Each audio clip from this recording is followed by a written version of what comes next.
1 октябрь Башкортостан Республикаһының Русия дәүләте менән сираттагы тапкыр килешүгә кул куйган көне.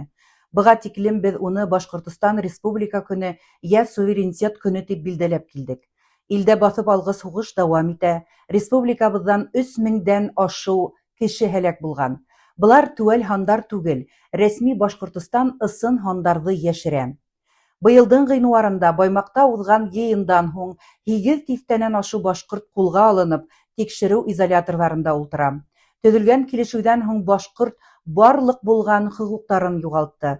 Телебезне алдылар, йөребезне кырагайдарса басып алу, файдалы казылмаларын талау дәвам итә. 11 октябрьдә башкаса йырлап бейеп, кымыз эсеп байрам итә алмаячакбыз. Был безнең суверенитетыбызны юкка сыгару көне буларак кына билдәләнә ала.